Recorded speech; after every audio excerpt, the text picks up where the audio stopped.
Hey everybody, this is Paul, and I'm with Danny, and Danny has asked me to take Kay to my house, so we are going to move it, Scott and I, and I'm excited. So Danny, what do you recommend? How should we move this plant? What do you think? Well, that's going to take a couple guys, first of all, and second of all, before you move it, it might be a really good idea to kind of wrap it, maybe with some bamboo, and then on top of that, a packing blanket. Okay, a nice thick blanket. Correct. That's a good idea. You want to create almost like a catacomb around this plant. Right. Because you don't want to break off all the arms and all the new juvenile growth. And you know, the plant's been growing for well over 7-8 years now. Additionally, I don't recommend taking it out the field that way. I do recommend taking it out the field this way.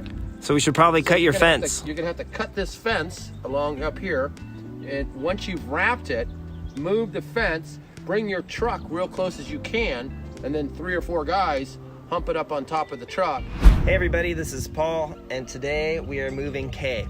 So I think our plan of attack is I believe we can pull out this whole plant. There's actually 2 cuttings in here. So we'll pull out this whole plant, shouldn't need much support, and then we're gonna have to definitely prune these pieces out here, and thin it out. Now, the good news is it looks quite large, but it's not as large as you think because there's a sugar dragon over there on the left. So there's actually like 3 plants here and 2 are Kay, it looks like, and 2 of them are in one pot. But either way, we're gonna definitely have to remove some cuttings, and this is a pretty heavy plant. Ugh. So we have our work cut out for us.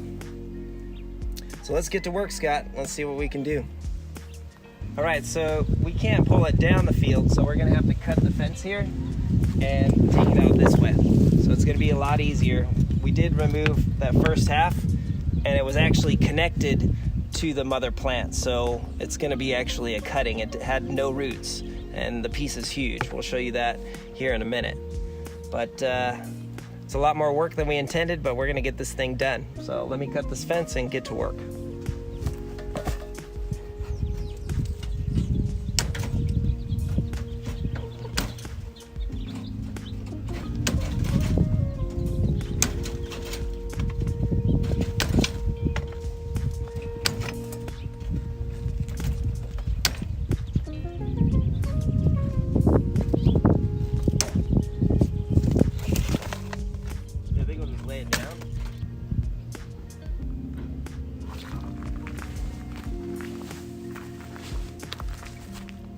Where are we at?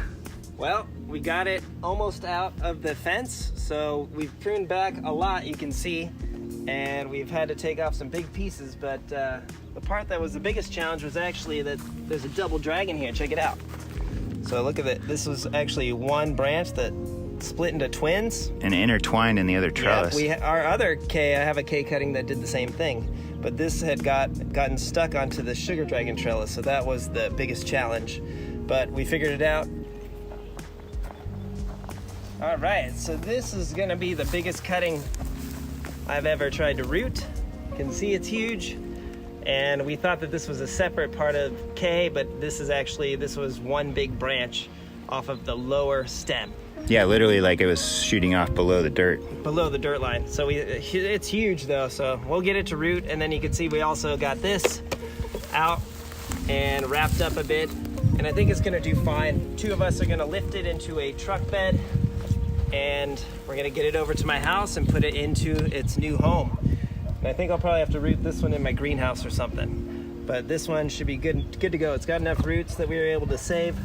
So it's gonna go right into a 25-gallon pot with a trellis. So I have it ready to go. Hopefully I won't fall. It's definitely a lot bigger than it looks. It's not too heavy.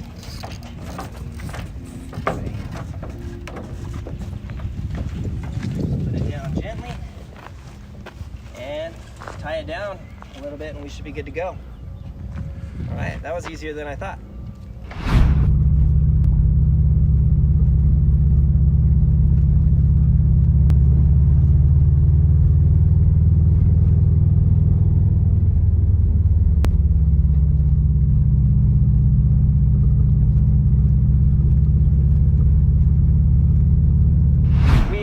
it here, we got it transported safely, intact, and we're gonna put it into that pot. So let's do it, Scott. Yeah. You got the back, I'll take the front.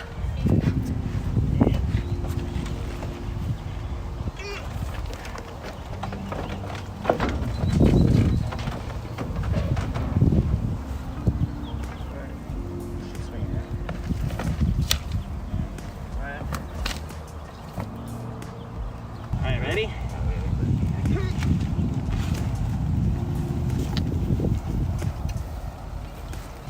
It's gonna go towards you. Now, there. Get it under the support, that rebar, see it? Okay. All right, now let's pull out this wood. It's gonna come up straight. All right, take it. There we go. All right, so now we'll probably just support it, tie it up, and then I'm gonna have to cut out the wood. But you can definitely see that it's gonna be supported, and it really kind of puts my trellis design to the challenge, you know? I'm making sure that, I'm glad I used 200 pounds of concrete and some 1/2 inch rebar for this, so. All right, so we got it up, and I think we have minimal damage loss, I guess you could say. Check it out. That's what we lost down there. So not too bad in the scheme of things. And I don't know if I'm gonna get my metal top up here ever. I think I'm gonna tie it up and train it a bit more and prune it back some more. But what I'm gonna do for sure is I'm gonna cover it with burlap for about 2 weeks to just give it some sun protection. I know that it was in full sun, but I think just the transition period is gonna need a little bit of protection. Little That's the shock. plan. Little shock right now, Yeah, maybe. I'm sure it's in a bit of shock just from the big move. We destroyed its root ball, and Let's get the full view. it's big. I mean, I think honestly we got up a lot more than I thought we could. So I want to say thanks to Scott, and definitely thanks to Justin. Yeah, and thanks, borrowing his Justin. truck. I don't think we could have done it without a trailer. I think it would have gotten a lot more damaged. I agree. No problem. So, All right. all right, that's where we're at, and we'll give you an update in a few weeks. But I'm tired. We're gonna get out of the sun. It's hot. Good morning. This is Paul, and I'm gonna do a one-day update on moving K. So you can see here, I've covered it with burlap just to keep it from getting sun stressed or sunburn from the move. You know, I'm sure the transition was big for it and then probably hard on the plant, but these things are tough and resilient. So let me go ahead and remove the burlap so you could get a better view of it and what I'm gonna do now. So there it is in the early morning sunlight. What a beautiful plant. It's much more bluish green, kind of olive color when you look at it compared to other dragon fruit. Not so much with the sugar dragons, but man, when it's in front of the bamboo, it definitely looks more blue.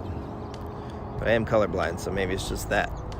Anyways, a couple things I want to talk about today is, look, in the move, some branches broke, so you definitely want to just prune them back, preferably at a 45. There we go. Bit better, not perfect. But what you want to do, or what I'm going to do, is I'm going to put hydrogen peroxide on all of these wounds. So right here, you can see that in the move it's split here, which I definitely think that it's still going to grow. It's fine, it's just a mild split, and it will heal itself and continue to grow. But I also had to tip a few branches because they were touching the ground, and then some wounds here. So I'm just gonna go through the whole plant, and anywhere where I saw some damage, I'm gonna go ahead and put hydrogen peroxide. So I like to use the Target 3%er. That stuff works pretty well for me. You can see here. And then what I like to use are Q-tips. So I'll show you how I do that now, and let's clean up this plant to make sure we can hopefully keep any infection off of it. So here it is, just a nice amount of hydrogen peroxide. And even on a branch like this, you probably could just get away with this. You don't want to get it into the soil, so that would work as well. But again, you do want to get your hydrogen peroxide into your soil if possible. Where's that big crack? Oh, here it is. Let's go ahead and take care of this one. Now this is a different Q-tip, But hydrogen peroxide will clean out the wound, and in my experience, it will promote the plant, to heal quicker and callus over, which is a great thing. So here's another example of something you really want to care for. A big wound like that, you don't want it to rot. So I'm gonna just continue to go through this plant and make sure I heal up any wounds that I can find. You can see one down there. And I think that's gonna be really helpful in the long run and keep this plant really healthy. Now in addition, let me go show you what I did with that other really big cutting that was on the other side of this plant. I'll show you how I'm gonna root that.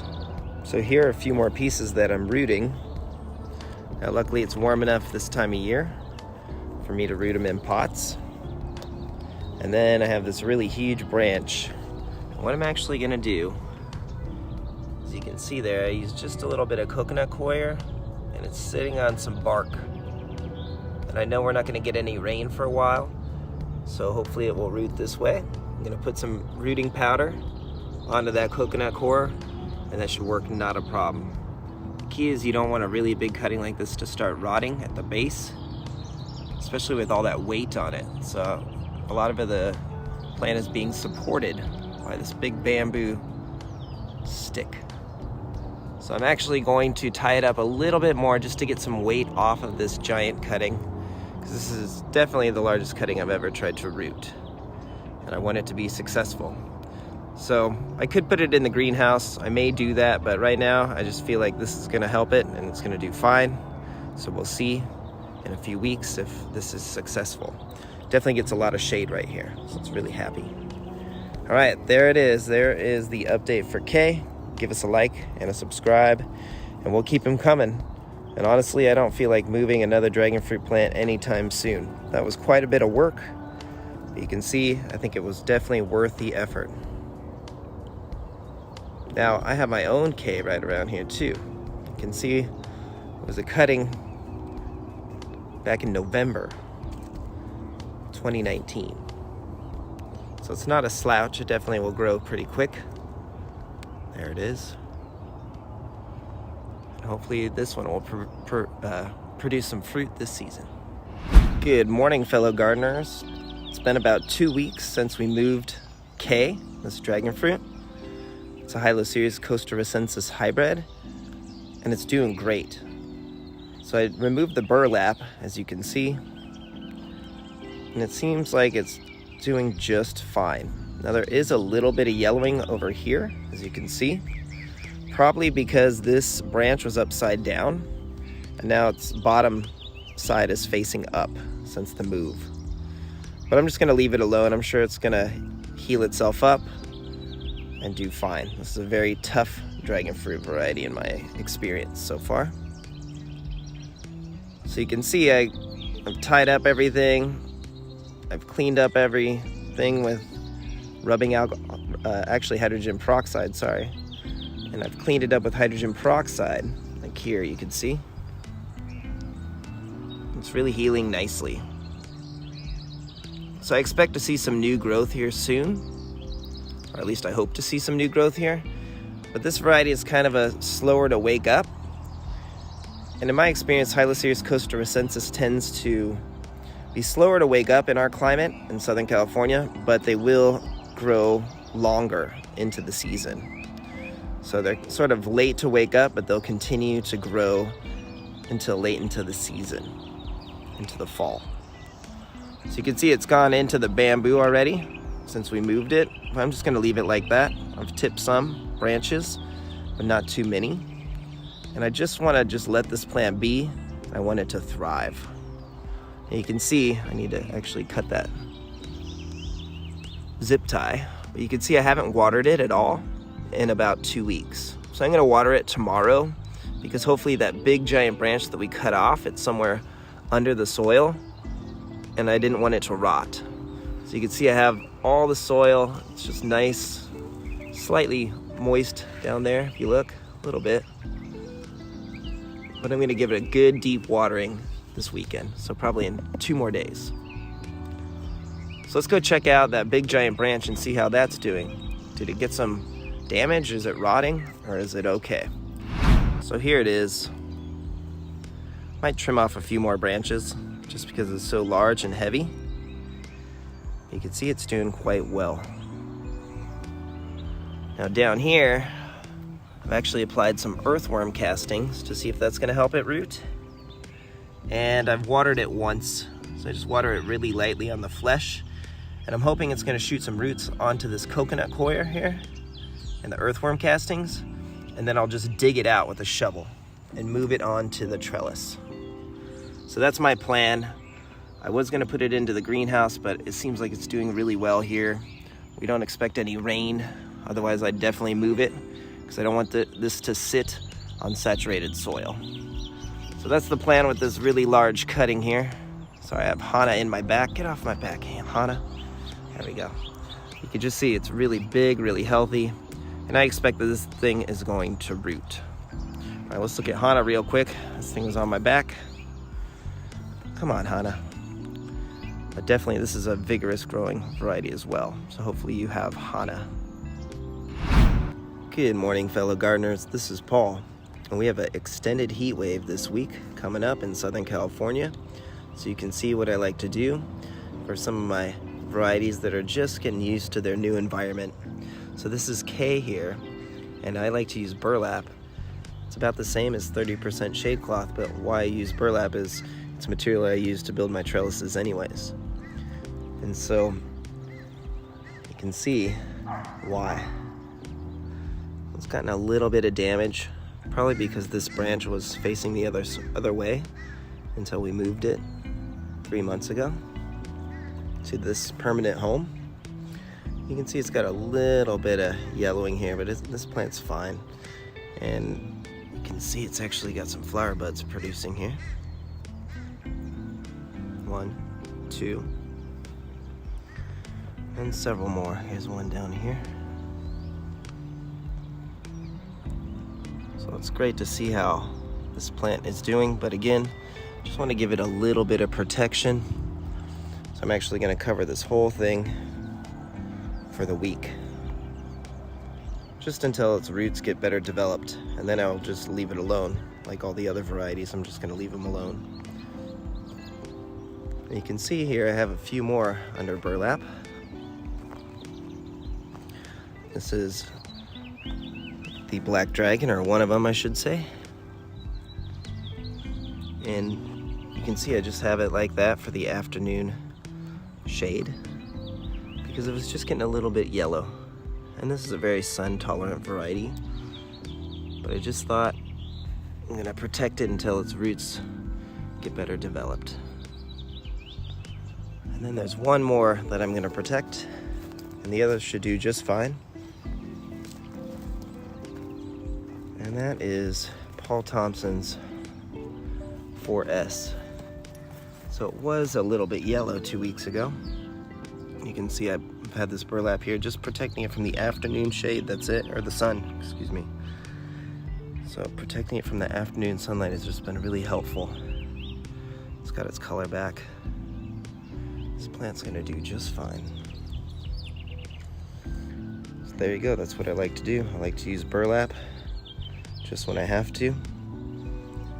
It's a nice organic material. You can also spray it with things, but this is what I do. All right, good morning, fellow gardeners. This is Paul, and let's do a 3-month update on the plant K. Now, if you remember, this was moved, or we moved this from our friend Danny's house. It was the biggest, oldest plant we've ever moved. And I've been keeping this burlap on it for the past 3 months on half of the plant, just to kind of get it acclimatized to this new environment and have it adapt and thrive here this season. So it's definitely, the roots are taking off, and you can see it has some flower buds. So really beautiful, stunning flower buds. Here's several more. Has over a dozen, maybe 20 actually, flower buds. And this variety, I think, is a Lisa seedling. Reminds me a lot of Lisa.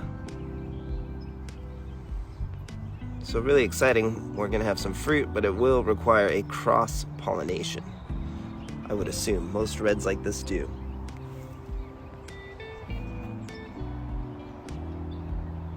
So it's really great to see this plant respond with a prolific amount of flower buds and some new growth here too. Here's the new growth.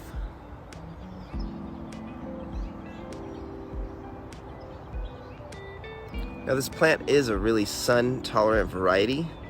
However, there is some yellowing, probably from the stress in the move, and the fact that this branch was probably facing the other direction before on its old trellis setup. You can see there's a lot of blue and sun protectant on that side. So right now I'm just leaving it alone. I think it will do fine. We'll kind of prune this branch though. It's definitely not something we need to keep. And that's just fine because you can see there's plenty of new growth. In fact, I'll probably just do some pruning on this just because I'll probably respond with some more growth. Now this half, I was covering it with a piece of burlap, as you saw, because of some yellowing. But this is very minor. This plant is doing fine since the move. It's really been resilient. And I've been most impressed with this variety. Really sun tolerant, really tough and hardy. A little late to wake up compared to the other varieties, but that's okay. I still like K. Man, there's definitely some more flower buds in here. Look at that. So there you go. You can move a dragon fruit plant and it will produce flower buds the next season, especially if it's mature. And these plants are just so resilient and hardy. It's awesome to see that you can move something this big. This can produce fruit within a few months. So there you go. Give us a like and a subscribe. Thanks for your time. There's the update on K. All right, have a great day. Thanks for watching. Good morning, gardeners. This is Paul, and check it out. K has flowers. They opened up last night at about 7 p.m.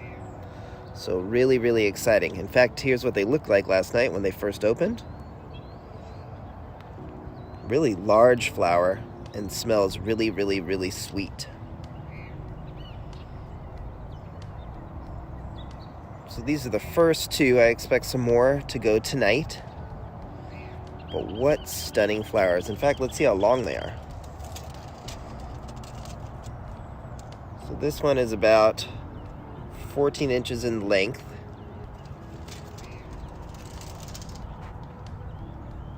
And about 16 inches in width, I'd say. From petal to petal. Or bract to bract, I should say. So wow, what a large flower. Now, I did not try to do a self-fertility test right now. I will do that later this summer. And I did cross-pollinate this one with this red Jaina flower that we have also. So I got really lucky because both opened up on the same night. So it looks kind of similar to Lisa, in my opinion. The flower reminds me of Lisa. It's very, very, very large. Lots of yellow and white. And I bet the bees have already come and extracted all of the pollen. Did not see any bees here this morning, and it's about 6:30 a.m. I did notice some bugs were eating this petal though, see? So just a beautiful, beautiful flower, really large. And here's what the fruit's gonna look like. And I do expect these to accept red Jaina pollen.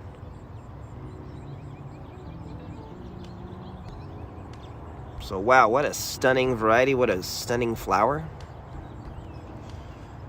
And I'm really excited to taste the fruit on K.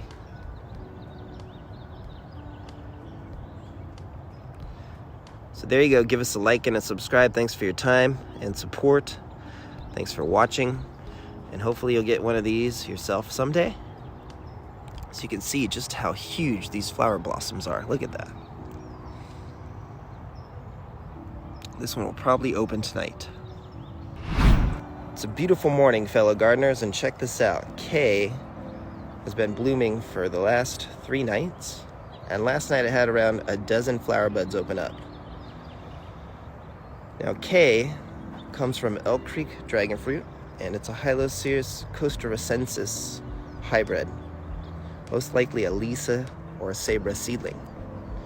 So it's most likely self-sterile, like most red flesh varieties are, but I have not tested for self-fertility yet.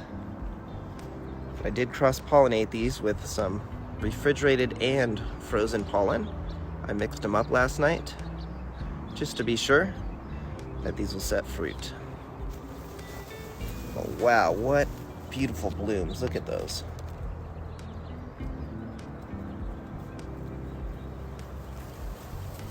I'm really excited to taste this fruit this season. I guarantee we're gonna get a nice full-size fruit off of this 5 to 6 year old plant.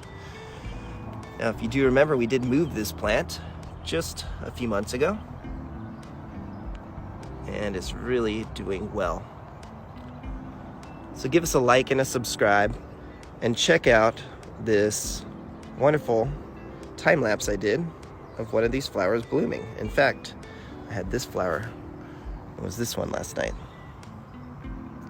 So check it out, enjoy, and thanks for your time, your support, and have a wonderful day. Take care.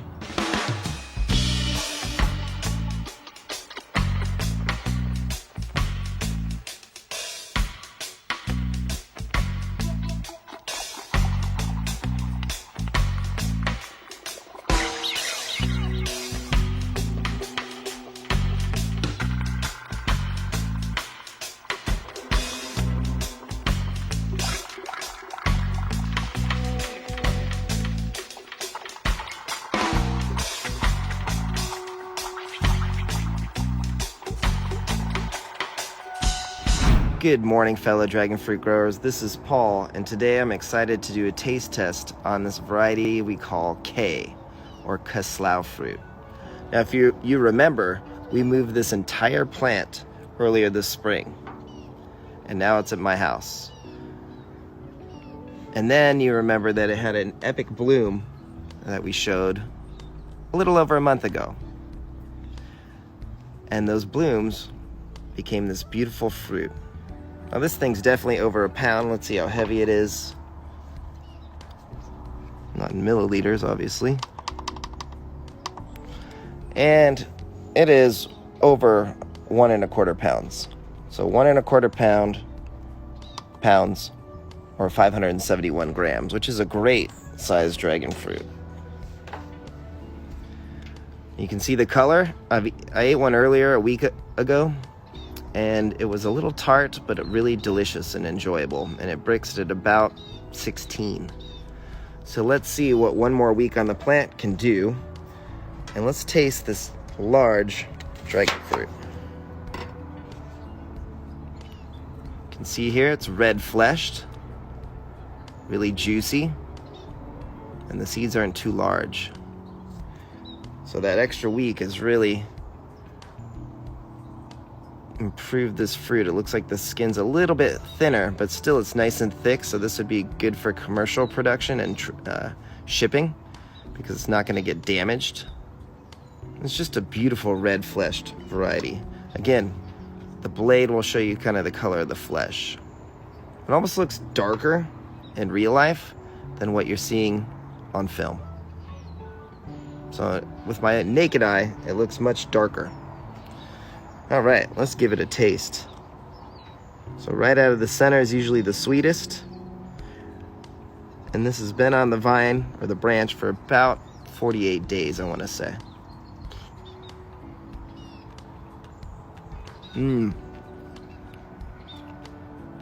It's sweetened up a lot in the past week, but it still tastes like crushed raspberries. That's what I would describe the flavor profile of this fruit so far. Let's give it a Brix. Let's see if it's scoring high. And this will indicate what percentage of the fruit is sugar. And in my opinion, anything above 15 is good. I've had some up in the 20s, and those are very sweet. Like a Pelora I've had up in 25, and my friend had her sugar dragon up in the 28, 29 area, which is unbelievable. I'd like to try that myself. So you want to extract the juices out of the center, because that's where it's going to be a nice fair reading, and it tends to be a little sweeter. So let's read it. 18 and 1/10, which is a very respectable score. I bet it would probably get up into 19, maybe 20 if we left it on the plant a little bit longer. As you can see, it's still a little bit of green on the bracts. So I think I could have left it on a few more days, but 18 and 1/10 is a great score. That's the highest recorded K fruit so far, and this is the largest fruit on the plant. This is just a delicious fruit. And I'm not saying that because I have the big plant, but it's just enjoyable. I like it a little bit more than Orahona, and I like Orahona. It's just a little bit sweeter. The texture is perfect. It's not too dense. It's not too airy. It's just the right amount of everything. It's really a good balanced fruit.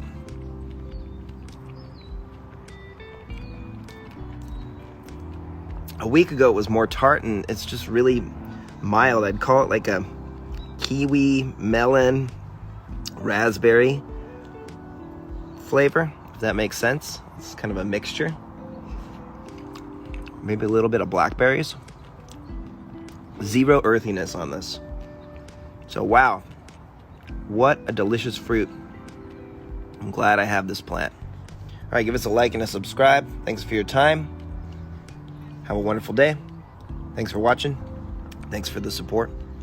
And take care. And hopefully you can try a red-fleshed variety. Something similar to this, Lisa, Sabra, Orahona. But this is K. And it's definitely unique, definitely different, definitely delicious. All right, take care.